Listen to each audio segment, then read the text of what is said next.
день, уважаемые коллеги. Рада вас приветствовать на нашем мастер-классе. Название мастер-класса пока сообщать не буду, потому что для вас приготовила небольшую притчу. И хочу, чтобы вы по данной притче догадались, какая же тема будет нашего мастер-класса. Итак, один мудрец искал способного и талантливого ученика. Собрал всех своих учеников и сообщил, что возникла проблема. Он показал на огромную металлическую дверь в стене и сказал, что я не могу открыть эту дверь. У меня к вам огромная просьба, пожалуйста, подумайте, решите, как эту дверь можно открыть. Ученики задумались. Одни предполагали одно, другие другое, кто-то предполагал метод рычага использовать, кто-то еще какие-то физические свойства двери пытался там предположить, может быть, одну. Они все это размышляли, но действовать не действовали. Только один ученик встал, подошел к двери, ощупал ее, осмотрел и легонько толкнул, и дверь открылась. Без малейшего сопротивления. И тогда ученик нашел себе преемника. Скажите, пожалуйста, как вы думаете, какая тема будет сегодняшней нашей встречи? Какая тема? Тема нашего сегодняшнего мастер-класса – способности детей. Методы и формы работы с одаренными детьми. Ну и цель – провести знания об одаренности, привести знания об одаренности и одаренных детях в систему. Что же такое одаренность? Как вы думаете? Это когда ребенок может усваивать материал больше того, что мы даем. Больше своего мнения. Или Да. способен самостоятельно что-то Самостоятельно изучить, да. Хорошо. Еще? найти какие-то самостоятельные решения, способы. Другими способами, не стандартными, а, допустим, несколькими вариантами, своими Другими вариантами. Да, другими вариантами. Хорошо. Совершенно правильно. Да. Да. То есть это может быть очень большая скорость решения Да. задачи, да? Мгм. Хорошо. То есть не только способы, но и Дети, одаренность у детей, одаренный ребенок, он вообще какой? Через практику. Хорошо. Сейчас. Он открытый, коммуникабельный, да, быстро сделать и, правая рука. Через практику. Да, конечно. так, быстренько. Вы предполагаете, да, что такое одаренный ребенок, половинку вашу вы заполняете. Вторую часть пока оставьте незаполненной, мы потом вернемся к ней. Очень важно, чтобы вам было удобно. Да, кто такой одаренный ребенок? Способны, да?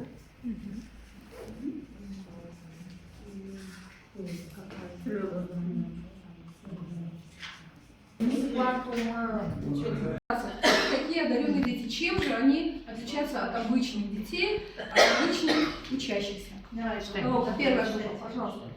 Открытый, способный, он является лидером и талантливый, быстрый. Так, хорошо. Активный, умный, творческий. Так, Майя Катерина, у вас что получилось? Природа ему подарила такие способности Раннее проявление способности, да, какой-либо деятельности, склонность к интерес к ней и элементы оригинальности творчества деятелей. Очень высокие. Да, лидеры, они высокие, какие-то показатели имеют, более высокие по предметам, которые им интересны чаще всего. Либо одарены в разных предметах, по разным предметам одарены, и тогда проявляются они в разных предметных каких-то. Деятельности 5 групп одаренных детей. Посмотрите, пожалуйста, на таблицу. Итак, первая группа – практическая одаренность, то есть одаренность переносов, спортивная или организационная. Вторая группа – познавательная одаренность. Это высокие результаты по И подразумевается, что когда и познавательная, как получается, вот коммуникативная это лидерская. Это просто лидер, может быть, не обязательно он Но знает. если нет у ребенка академических знаний, у него научно-исследовательской деятельности никакой не будет. Я так считаю. Розмар Ахметов, у вас духовно-ценностная одаренность. Вы несете духовные ценности в мир. Вот, поэтому учителя, священники и все остальные, кто думает о будущем мира, они туда готовы. Да, дальше. Первый метод, естественно, это метод наблюдения. Мы всегда его используем. Да, очень часто мы наблюдаем за детьми, и именно благодаря нашим наблюдениям мы выясняем, что вот такой-то ребенок такие-то качества имеет и так далее. Тестирование мы его проводим, конечно же, реже, но классный руководитель. Особенности обучения одаренных детей. Тут идет первая особенность – дифференциация и индивидуализация знаний, ускоренное обучение по отдельным предметам или программе в целом, углубленное изучение предметов по индивидуальному плану, проектная и исследовательская деятельность. Этим с учителем, опережая программу своего класса. У нас такого нет. Пока что в России вот это, этим занимаются, да, это предполагается, но у нас пока что мы этого не делали никогда еще. И сидит, уже думает, блин, ему вот это дашь, он опять это как семечки щелкать будет сидеть, и начинаешь ему что-то сложное дашь, и говоришь, вот сиди и думай, как Ну, хотя бы этого не проходили. Ну вот это больше дифференциация. Дифференциация, да. А вот программа, она пишется заранее. Смотрите, вы видите, это несколько предметов, то программа пишется по нескольким предметам. И несколько учителей на своем уроке с ним отдельно, ну, то есть дают ему отдельные задания, отдельно проверяют, отдельно занимаются, а может быть и занимаются во внеклассной деятельности. Понятно. Строчки, посмотрите. И вот такое к ним задание, шкала. Да. Ваша задача в шкале поставить плюсы и минусы. Вам нужно здесь выбрать те качества, которые вас удовлетворяют в ребенке, или которые вас не удовлетворяют. То есть плюсы и минусы поставить. Можете читать, да? Качества, которые вам нравятся в детях, или которые вам не нравятся. Да, плюсики, плюс-минус, плюс-минус. Вот марки ручки, да. Выбираешь из общего темпа. Плюс-минус, плюс-минус.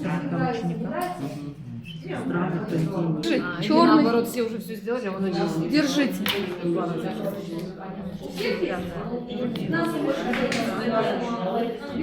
Он может странных поведений тоже у него это есть. Как правило, одаренные дети, они всегда со странностями. Иногда умеет общаться, иногда не умеет общаться тоже, потому что Тугодумом там относится или что к чему. Вот плюс-минус просто. Да, ну. плюсов больше. 50 на 50? Есть такие, у кого больше плюсов? Поднимите руки. А теперь поднимите руки, у кого больше минусов. Вот, у кого больше плюсов? Да? Так, молодцы. Итак, у кого больше плюсов? Вы нестандартный учитель, умеющий обнаружить, выявить, разглядеть скрытую незаурядную одаренность.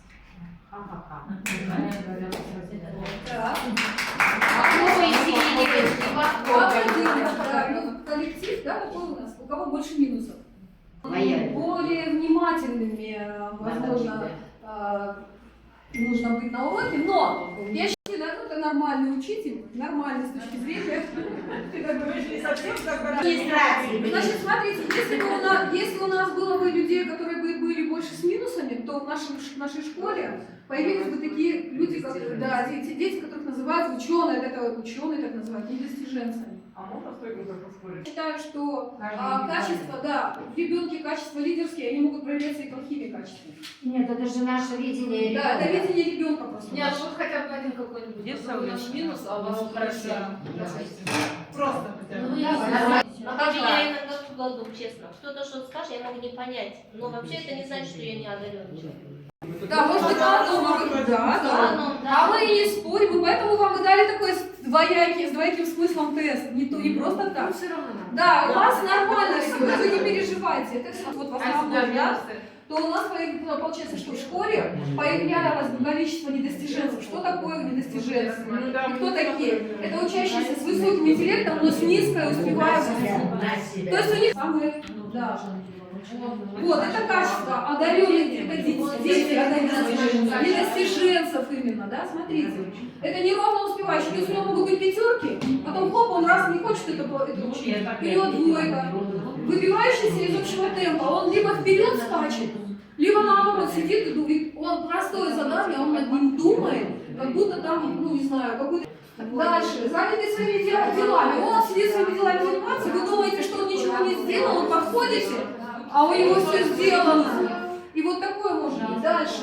Не умеющий общаться, конфликтный. Да, этот ребенок может напрямую в глаза сказать, не хочет ничего сказать, а он говорит, говорит, а я не понял, чего вообще. А что вы вообще обсуждаете? Да, вот. Выскакивающий на уроке. Слабыми, дураками, вечно мешающими нам, да?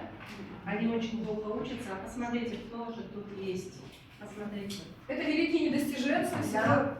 Ну не все, конечно, Кто да. такие, которые никак не мог научиться писать грамотно. Вот, А у например, Пушкина что было? Ньютон. А Пушкин двоечником был. Ну, последний с конца, он был второй.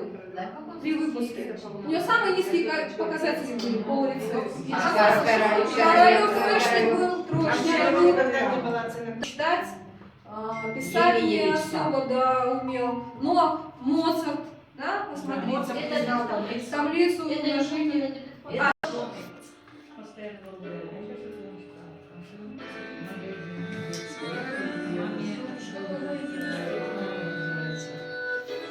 Сорока, отдел.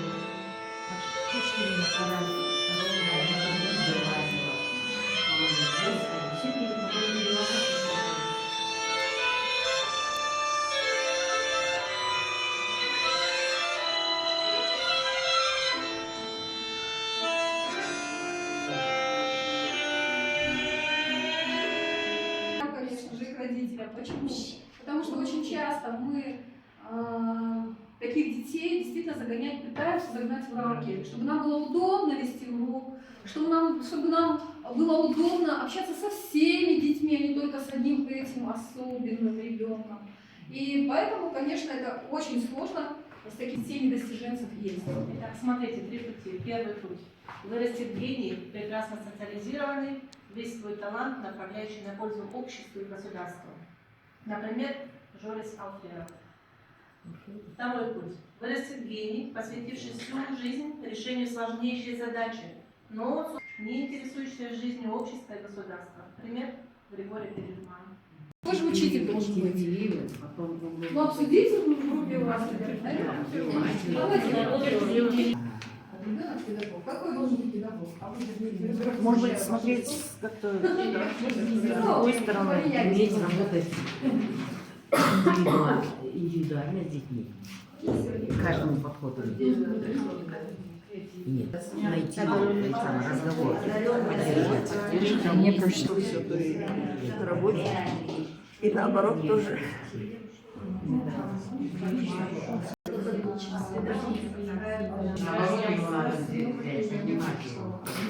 Должен увидеть и еще раз увидеть, иметь большое сердце открытое, быть открытым для ребенка с большими широкими ушами.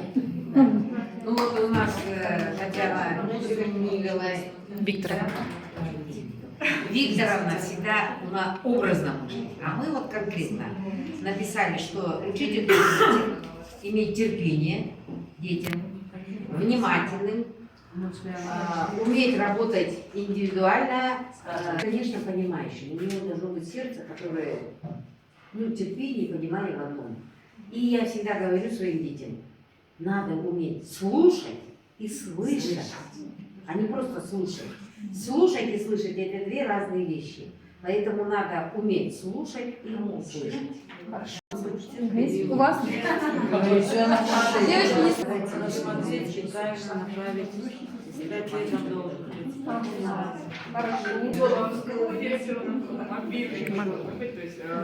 Сейчас время идет впереди. Мы должны быть на шаг впереди. Высокая зарплата, чтобы учитель не думал о том, что будет дети, как прокормить семью, для вдохновения будет. Это уже такие есть. Мы выяснили, что учителя наши, они знают, как с такими детьми работать, да, умеют с такими детьми работать, поэтому наша школа добивается всегда очень хороших результатов.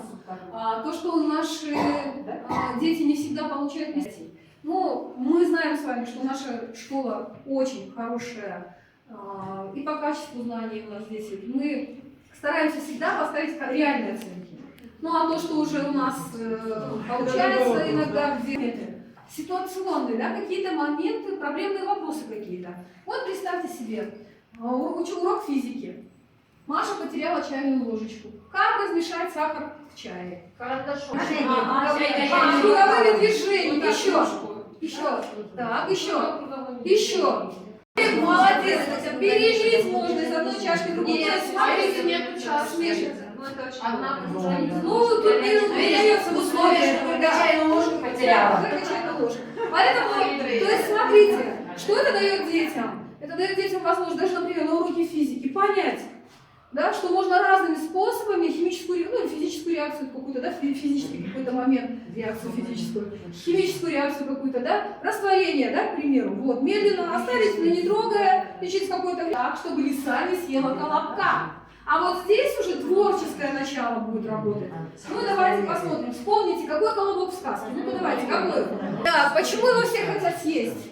Аппетитные, голодные все. Так, итак, почему его лиса не съедает, его лиса съедает, вернее? Он доверчивый, Доверчивый еще плюс ко всему. Глупый. А теперь давайте так, пересадим еще.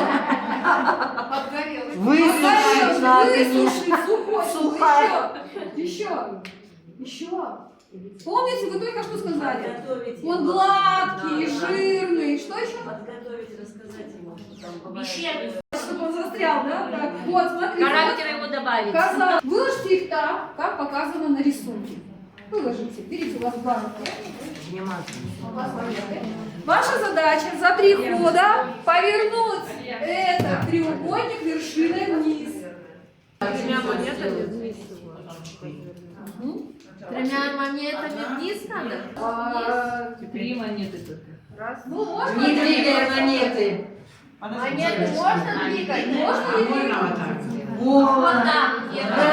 Все, а там 3 хода. Если вы что-то там по-новому... Все нереально просто. Нет. Нет. Так. Пирамиду на переставь, да? Подумать. Вот сюда и сюда. Вот я Виды нам трогать не нужно было, да? Нам только 2 ряда поменять местами нужно было. и всё.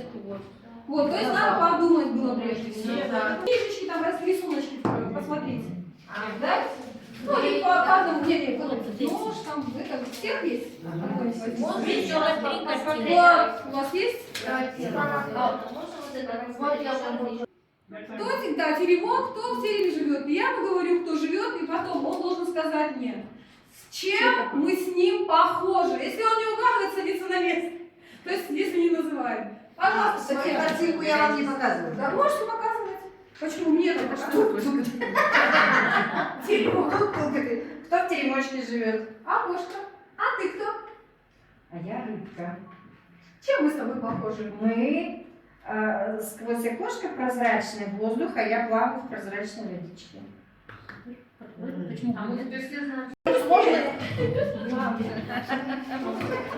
у тебя? Говори сразу. Уже рыбка известна? Да? Телефон Чем вы рыбка, чем похожи? похожи? Рыбка и телефон. На своей в телефоне, да? То есть какая-то игра, например. Аватарка. Аватарка может. Телефон.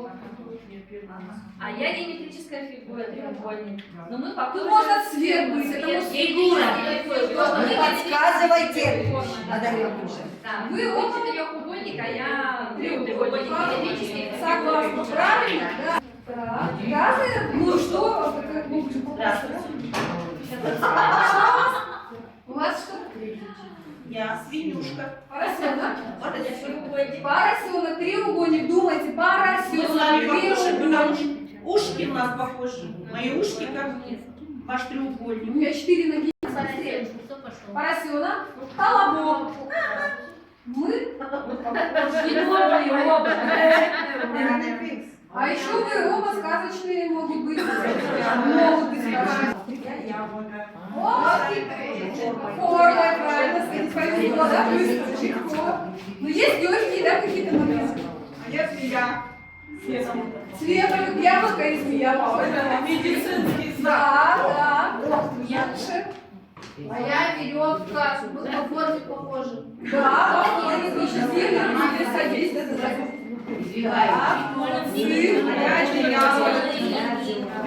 одеяло, да, делают из ниток. Вот, все, молодцы, молодцы, да. Дальше быстренько, быстренько, мальчик, Что у тебя? Да, следующий. Следующий, девчонки, быстрее, быстрее. Прикусистая, мягкая, колючая. Послушайте меня, пожалуйста. Думаю, чем-то думаете? Быстрее, дальше, следующий, быстрее. Давай, чем думаешь? Роза и хвост. Вторая буква. 4 буквы. И там, и там. Вот такое задание. Вот, да, по какому уроке? А у меня кто? Дерево. Мы деревяшки. Окно. У меня книга. О, бумага и зеркало на оба. Я книга. А я карандаш. Я могу писать на этой книге. Нельзя писать. Да, школьник Надежда, а может быть просто на букву К. Деревянная. Смотрите, вот, посмотрите, каждый из нас проявил какую-то смекалку, да? Если, представьте себе, у вас химия, урок химии или урок физики, возможно, вы даете химические или физические формулы, и, возможно, здесь именно по формулам, да, находят что? Одинаковые элементы, либо какие-то, ну, допустим, вот там мы хотим выяснить с вами. Перед вами это две картинки, скажите, да. Мозг закипит. Светлая голова. Правильно, здесь состояние каша в голове, светлая голова или не зуб ногой. Светлая голова. Итак, вам сегодня все было понятно? Да. Да, прекрасно. Что у нас еще осталось последнее? Ой, давайте тут Да. Мы мысли, настроение сегодня замечательное. Дальше вы говорите, давайте закончим. А что делать?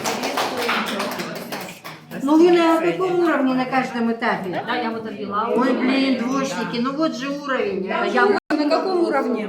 Понимание. Как? Познание. А, или как, 5 надо?